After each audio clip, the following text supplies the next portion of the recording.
ನಮಸ್ಕಾರ. ಜನರ ಕೂಗು ಡಿಜಿಟಲ್ ಸುದ್ದಿ ವಾಹಿನಿಗೆ ಸ್ವಾಗತ. ಇಂದಿನ ಪ್ರಮುಖ ಸುದ್ದಿಗಳೊಂದಿಗೆ ನಾನು ನಿಮ್ಮ ವಾಣಿ. ಮಾರ್ಚ್ 18ರಿಂದ ಆರಂಭಗೊಳ್ಳಲಿರುವ ಎಸ್ಎಸ್ಎಲ್ಸಿ ಪರೀಕ್ಷೆಯ ಪೂರ್ವಭಾವಿ ಸಭೆ ಮುದ್ದೇಬಿಹಾಳದ ಎಂಜಿವಿಸಿ ಕಾಲೇಜಿನಲ್ಲಿ ಬುಧವಾರ ನಡೆಯಿತು. ಸಭೆಯಲ್ಲಿ ಮಾತನಾಡಿದ ಪಿಎಸ್ಐ ಸಂಜಯ ತಿಪ್ಪರೆಡ್ಡಿ ಅವರು, ಹೊರಗಿನ ಗದ್ದಲವನ್ನು ಇಲಾಖೆಯಿಂದ ನಿಯಂತ್ರಣ ಮಾಡುತ್ತೇವೆ. ಆದರೆ ಕೆಲವು ಪರೀಕ್ಷಾ ಕೇಂದ್ರಗಳ ಕಿಟಕಿಗಳಿಗೆ ಸುರಕ್ಷತಾ ಜಾಳಿಗೆ ಅಳವಡಿಸಬೇಕು. ಕಿಡಿಗೇಡಿಗಳು ನಕಲು ಚೀಟಿಯನ್ನು ಕಲ್ಲಿನ ಜೊತೆಗೆ ಎಸೆಯುವುದರಿಂದ ವಿದ್ಯಾರ್ಥಿಗಳಿಗೆ ತೊಂದರೆಯಾಗುವ ಸಾಧ್ಯತೆ ಇರುತ್ತದೆ. ಇದಕ್ಕೆ ಆಸ್ಪದ ನೀಡದಂತೆ ಸುರಕ್ಷತಾ ಜಾಳಿಗೆ ಅಳವಡಿಸಬೇಕು ಎಂದು ಸಲಹೆ ಮಾಡಿದರು. ಅನುಕೂಲ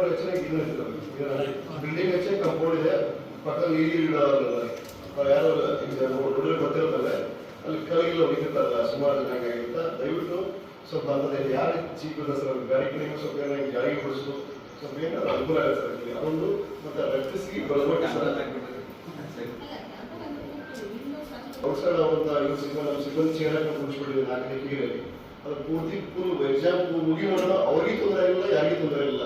ಹಾಗಾಗಿ ದೊಡ್ಡ ಗ್ರೌಂಡ್ ಆಗುತ್ತೆ. ನಮ್ಗೆ ಎಲೆಕ್ಟ್ರಿಸಿಟಿ ಬಳಬಟ್ಟಿದೆ.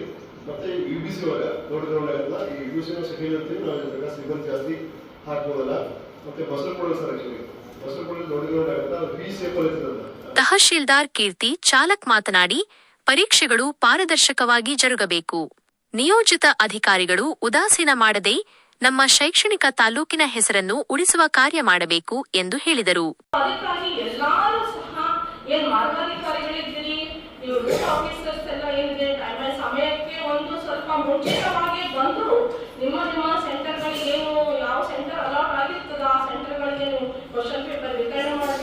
ಅದೇ ರೀತಿಯಾಗಿ ಎಲ್ಲ ಅಧೀಕ್ಷಕರು ಮತ್ತೆ ನೀವೆಲ್ಲ ರೂಮ್ ನಲ್ಲಿ ಇರತಕ್ಕ ನಿಮ್ಮ ಏನು ಸೂಪರ್ವೈಸರ್ಸ್ ಇರ್ತಾರೆ ಅವರೆಲ್ಲ ಸಭೆ ಮಾಡಿ ಅವರಿಗೆಲ್ಲ ಸ್ವಲ್ಪ ಎಚ್ಚರಿಕೆ ಕೊಡಿ. ಒಟ್ಟಿನಲ್ಲಿ ಉದ್ದೇಶ ಏನಿದೆ, ಮುದ್ದೇಬಿಹಾಳ ತಾಲೂಕಿನಲ್ಲಿ ಯಾವುದೇ ರೀತಿಯಿಂದ ಇದು ಏನು ಈಗ ತಾನೇ ಹೇಳಿದ್ರು, ಮುದ್ದೇಬಿಹಾಳಲ್ಲಿ ಸ್ವಲ್ಪ ಸೆನ್ಸಿಟಿವ್ ಇದೆ ಅಂತ ಹೇಳ್ತಾರೆ. ನಾವು ಸೆನ್ಸಿಟಿವ್ ಅನ್ನೋ ಪದ ತೆಗಿಬೇಕು.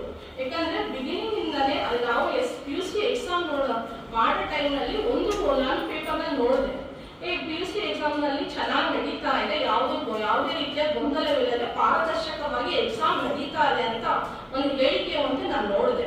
ಸೊ ಅದೇ ರೀತಿಯಾಗಿ SSLC ಸಹ ಇದೇ ರೀತಿ ಆಗ್ತದ, ತಾವು ಎಂದು ಸಹಕಾರ ಮಾಡ್ತೀರಂತ ಭರವಸೆ ಇಟ್ಕೊಂಡು ನಾವು ನೀವೆಲ್ಲ ಸೇರಿ ಈ SSLC ಎಕ್ಸಾಮ್ಸ್ ಒಳ್ಳೆ ರೀತಿಯಿಂದ ಪಾರದರ್ಶಕವಾಗಿ ನಡೆಸೋಣ ಅಂತ ಹೇಳಿ ನಾನು ಒಂದೆರಡು ಮಾತನ್ನು ಮುಗಿಸ್ತೇನೆ. BEOBS ಸಾವಳಗಿ ಮಾತನಾಡಿ, ಪರೀಕ್ಷೆಗಳನ್ನು ನ್ಯಾಯಸಮ್ಮತವಾಗಿ ನಡೆಸಲು ಜಿಲ್ಲಾಧಿಕಾರಿಗಳು ನಿರ್ದೇಶನ ನೀಡಿದ್ದಾರೆ. ಕೇಂದ್ರಗಳಲ್ಲಿ ಮೂಲ ಸೌಕರ್ಯಗಳ ಕುರಿತು ಮಾಹಿತಿ ಸಿದ್ಧತೆಯಲ್ಲಿಡಬೇಕು ಎಂದು ಹೇಳಿದರು. ತಾವು ಕ್ಲಾಸ್ ರೂಮ್ ನಲ್ಲಿ ಎಷ್ಟು ಚೆನ್ನಾಗಿ ವರ್ಕ್ ಮಾಡಿದ್ದೀರಿ ಅಂತಕ್ಕಂಥದ್ದು ಈ ವರ್ಷ ನಮ್ಮ ಪೂರ್ವಭಾವಿ ಸನ್ನಿ 3ರ ಪರೀಕ್ಷೆ 2ರ ಪರೀಕ್ಷೆಯಲ್ಲಿ ನಾವು ಜಿಲ್ಲೆಗೆ ದ್ವಿತೀಯ ಸ್ಥಾನದಲ್ಲಿದ್ದೀವಿ.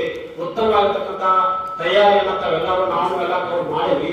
ಜಿಲ್ಲೆಗೆ ದ್ವಿತೀಯ ಸ್ಥಾನ 81.11% ಫಲಿತಾಂಶ ಕೊಡ್ತೀವಿ. ಪರೀಕ್ಷಾ ಕೇಂದ್ರದಲ್ಲಿ ನಾವು ಹೋದ ವರ್ಷ ಮಾಡಿದ ಹಾಗೆ ಈ ವರ್ಷ ಪಾರದರ್ಶಕವಾಗಿ ಪರೀಕ್ಷೆಯನ್ನ ಮಾಡೋಣ.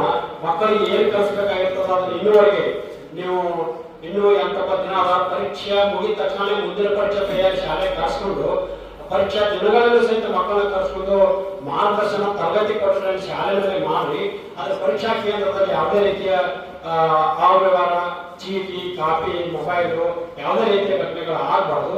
ನಾವು ಓದಿದ ಹುಡುಗರಿಗೆ ನಾವು ನ್ಯಾಯ ಕೊಡ್ಬೇಕಾಗ್ತದ. ಬೆಳಕು, ಗಾಳಿ, ಅವ್ರ ಡಿಸ್ಟರ್ಬೆನ್ಸ್ ಆಗದ ಹಾಗೆ ಅವೆಲ್ಲವನ್ನ ಬೇಸಿಕ್ ಥಿಂಗ್ಸ್ಗಳನ್ನ ಸರಿಯಾಗಿ ಮಾಡ್ಕೋಬೇಕಾಗ್ತದ. ಆಮೇಲೆ ಒಳಗೆ ನಾವು ಚೆನ್ನಾಗಿ ಪರೀಕ್ಷೆ ಮಾಡಿದ್ರೆ ನಮ್ಮ PSI ಸಾಹೇಬರು ಪಬ್ಲಿಕ್ ಇಂದ, ಸಾರ್ವಜನಿಕರಿಂದ ಯಾರಾದ್ರೂ ತೊಂದರೆ ಕೊಟ್ಟಿದ್ರ ಅಂತಲ್ಲಿ ಅವರು ಹೊರಗಿಂದೆಲ್ಲ ಬಂದೋಬಸ್ತ್ ಮಾಡ್ತಾರೆ. ಕ್ವಶನ್ಗಳ ಸಾಲ ಸಂಖ್ಯೆ ಅವರು ಎಸ್ಕಾರ್ಡ್ ಕೊಡ್ತಾರೆ ಅಂತೆಲ್ಲ ಹೊರಗಿನ ಬಂದೋಬಸ್ತ್ ಅವರು ಮಾಡ್ತಾರೆ. SP ಸಾಹೇಬರು ಹೇಳಿದ ಹಾಗೆ ಕ್ಷೇತ್ರ ಸಮನ್ವಯಾಧಿಕಾರಿ RB ಧಮ್ಮೂರಮಠ ಮಾತನಾಡಿ, ಈ ಬಾರಿ 107 ಶಾಲೆಗಳ ಒಟ್ಟು 6147 ವಿದ್ಯಾರ್ಥಿಗಳು ಪರೀಕ್ಷೆ ಬರೆಯಲಿದ್ದಾರೆ. ತಾಳಿಕೋಟಿ ಹಾಗೂ ಮುದ್ದೇಬಿಹಾಳದ 19 ಪರೀಕ್ಷಾ ಕೇಂದ್ರಗಳಿಗೆ ಪ್ರಶ್ನೆ ಪತ್ರಿಕೆ ತಲುಪಿಸಲು 9 ಮಾರ್ಗಗಳನ್ನು ಗುರುತಿಸಲಾಗಿದೆ ಎಂದು ಹೇಳಿದರು.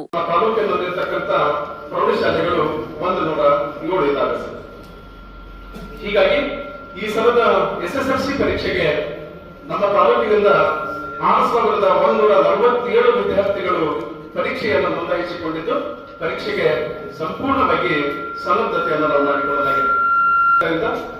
ಏಪ್ರಿಲ್ 2ರವರೆಗೆ ನಿರಂತರವಾಗಿ ನಡೀತಕ್ಕಂಥ SSLC ಪರೀಕ್ಷೆಗೆ ಸಂಬಂಧಪಟ್ಟಂತೆ ನಾವು ತಾಲೂಕಿನಿಂದ 19 ಜನ ಗ್ರೂಪ್ ಬಿ ರಂಗದ ಅಧಿಕಾರಿಗಳನ್ನ ಸ್ಥಾನಿಕ ಜಾಗೃತ ದಳ ಅಂತೇಳಿ ನೇಮಕ ಮಾಡಲಾಗಿದೆ. ಜೊತೆಗೆ 19 ಜನ ಪ್ರಶ್ನೆ ಪತ್ರಿಕಾ ಪಾಲಕರಂತ ನೇಮಕ ಆಗಿದೆ ಬೋರ್ಡ್ನಿಂದ. ಜೊತೆಗೆ ಆ 19 ಕೇಂದ್ರಗಳಿಗೆ ತಾಲೂಕಾ ಕೇಂದ್ರದಿಂದ ಪ್ರಶ್ನೆ ಪತ್ರಿಕೆಗಳನ್ನು ರವಾನಿಸುವುದಕ್ಕೆ 9 ಜನ ಮಾರ್ಗಾಧಿಕಾರಿಗಳನ್ನ ನಾವು ನೇಮಕ ಮಾಡಲಾಗಿದೆ. ಜೊತೆಗೆ 19 ಜನ ನಮ್ಮ ಸಮೂಹ ಸಂಪನ್ಮೂಲ ವ್ಯಕ್ತಿಗಳನ್ನ CRPಗಳನ್ನ. ಸಭೆಯಲ್ಲಿ ಡೈಟ್ ಉಪಪ್ರಾಚಾರ್ಯ SA ಮುಜಾವರ ಮಾತನಾಡಿದರು. ಆದರೆ ವಾರ್ಷಿಕ ಪರೀಕ್ಷೆಯಲ್ಲಿ ನಾನು ಗಮನಿಸಿದಂತೆ ಪ್ರತಿ ಪರೀಕ್ಷೆಯಲ್ಲಿ ಪ್ರತಿ ಶಾಲೆಯಲ್ಲಿ ಗಮನಿಸಿದಂತೆ ಸುಮಾರಾಗಿ 90%ಷ್ಟಾದರೂ ಪರೀಕ್ಷೆ ಪರಿಣಾಮವನ್ನು ನಾವು ನಿರೀಕ್ಷಿತ ಮಟ್ಟದಲ್ಲಿ ಪಡೆಯಲಿಕ್ಕೆ ಸಾಧ್ಯ ಆಗುತ್ತೆ ಅಂತ ಹೇಳಿ ಈ ಕಾರ್ಯಕ್ರಮದಲ್ಲಿ ನೀವೆಲ್ಲರೂ ಉಪಸ್ಥಿತರಿ. ಎಷ್ಟೊಂದು ಜನ ನಮ್ಮ ಮುಖ್ಯ ಅಧೀಕ್ಷಕರಾಗಿ ಕರ್ತವ್ಯ ನಿರ್ವಹಿಸುವ ಹೊಸಬರಿದ್ದೀರಿ, ಕೆಲವೊಬ್ಬರು ಹಳಬರಿದ್ದೀರಿ. ಹಳಬರಿದ್ದವರು ಸಹಿತ ಮನನ ಮಾಡಿಕೊಡಿ, ಹೊಸಬರಿದ್ದವರು ಸಾಕಷ್ಟು ಸಲಹೆ ಸೂಚನೆಗಳನ್ನು ಹಳಬರ ಕಡೆಯಿಂದ ಪಡೆಯಿರಿ ಮತ್ತು ನೇರವಾಗಿ ನೀವು ಕೇಂದ್ರವನ್ನು ಸಂಪರ್ಕಿಸಿ ಅಲ್ಲಿರುವಂತಹ ಸಣ್ಣ ಪುಟ್ಟ ತೊಂದರೆಗಳನ್ನು ಹೀಗೆ ನೀವು ಒಂದು 8 ದಿವಸ ಪೂರ್ವದಲ್ಲಿ ಗಮನ ಹರಿಸಿಕೊಡ್ರಿ. ಯಾಕಂದ್ರೆ ಗಮನ ಹರಿಸಿ ಅಲ್ಲಿ ಏನಾದರೂ ಸಣ್ಣ ಪುಟ್ಟ ತೊಂದರೆಗಳಿದ್ರೆ ಹೀಗೆ ಆಡಳಿತ ಮಂಡಳಿ ಅಥವಾ ಸರ್ಕಾರದಾಗಲಿ ಅಥವಾ ಯಾವುದೇ ಅಲ್ಲಿ ಇರುವಂತಹ ನಮ್ಮ ಒಂದು ಸಂಪನ್ಮೂಲಗಳನ್ನು ಬಳಕೆ ಮಾಡಿಕೊಂಡು ನಾವು ನೇರವಾಗಿ ಆ ಪರೀಕ್ಷೆಗೆ ಪೂರ್ವಭಾವಿಗೆ ತಯಾರಿ ಆಗೋಣ ಅಂತ ಹೇಳಿ ಈ 5 ಶಾಲೆಗಳು ಹೋದ ಸಭೆಯಲ್ಲಿ 2 ಪರೀಕ್ಷಾ ಸೆಂಟರ್ಗಳಿಗೆ ಅವರಿದ್ದರು. ಇವಾಗ 5 ಸೆಂಟರ್ಗಳಿಗೆ ಅದೇ ಶಾಲೆಯ ಮುಖ್ಯ ಶಿಕ್ಷಕರು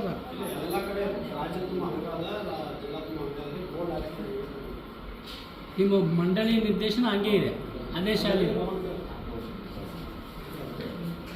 ಹಂಗಂದ್ರೆ ಉಳಿದ ಸೆಂಟರ್ಗಳಿಗೂ ಅದೇ ಶಾಲೆ ಮುಖ್ಯ ಶಿಕ್ಷಕರನ್ನು ಕೊಡಬೇಕಾಗಿತ್ತು. ಅಂದ್ರೆ ಸರ್ಕಾರಿ ಮತ್ತು ಅನುದಾನಿತ ಶಾಲೆಗಳಿದ್ದಲ್ಲಿ ಮಾತ್ರ ಅವರನ್ನೇ ನೇಮಕ ಮಾಡಬೇಕು. ಅನುದಾನ ರಹಿತ ಇದ್ದಲ್ಲಿ ಸರ್ಕಾರಿ ಮುಖ್ಯ ಶಿಕ್ಷಕರನ್ನ ಹಾಕಬೇಕಂತ ಒಂದು ನಿರ್ದೇಶನ. ಸರ್ಕಾರಿ ಸೆಂಟರ್ಗಳು ನಮ್ಮಲ್ಲಿ ಅನುದಾನ ರಹಿತ ಇರೋದ್ರಿಂದ ಬೇರೆ ಶಾಲೆ ಹೆಡ್ ಮಾಸ್ಟರ್ಗಳನ್ನು ಹಾಕಿರ್ತಾರೆ, ಗೌರ್ಮೆಂಟ್ ಮತ್ತು ಏಡೆಡ್. ಬಟ್ ಏಡೆಡ್ ಮತ್ತು ಗೌರ್ಮೆಂಟ್ ಸೆಂಟರ್ ಇದ್ದಲ್ಲಿ ಅದೇ ಮುಖ್ಯ ಶಿಕ್ಷಕರನ್ನ ನೇಮಕ ಮಾಡಬೇಕು. ಈಗ ನಾವು ಹೇಳೋದು ಹಿರೂರು, ಬಳವಟ್ಟಿ, ಮುದ್ದೇಬಿಹಾಳ, ವಿಬಿಸಿ, ರಕ್ಕಸ್ಗಿ, ಬಸರಕೋಡ ಅವು ಇಷ್ಟು ಅನುದಾನಿತ ಶಾಲೆಗಳು. ಇವೆಲ್ಲ ಬಳವಟ್ಟಿ ಸರ್ಕಾರಿ ಪ್ರೌಢಶಾಲೆ ಅಲ್ಲಿ ಅವ್ರನ್ನೇ ಹಾಕಿರ್ತಾರೆ. ಮುದ್ದೇಬಿಹಾಳ ಮತ್ತು ತಾಳಿಕೋಟಿ ಭಾಗದ ಒಟ್ಟು 19 ಕೇಂದ್ರಗಳಲ್ಲಿ ಪರೀಕ್ಷೆ ನಡೆಯಲಿದ್ದು ಇಲಾಖೆ ಎಲ್ಲಾ ಸಿದ್ಧತೆಗಳನ್ನು ಮಾಡಿಕೊಂಡಿದೆ. ಇನ್ನಷ್ಟು ಸುದ್ದಿಗಾಗಿ ನೋಡ್ತಾ ಇರಿ ಜನರ ಕೂಗು ಯೂಟ್ಯೂಬ್ ಚಾನಲ್. ಇದು ನಿಮ್ಮದೇ ಧ್ವನಿ. ಸಬ್ಸ್ಕ್ರೈಬ್ ಮಾಡಲು ಮರೆಯಬೇಡಿ.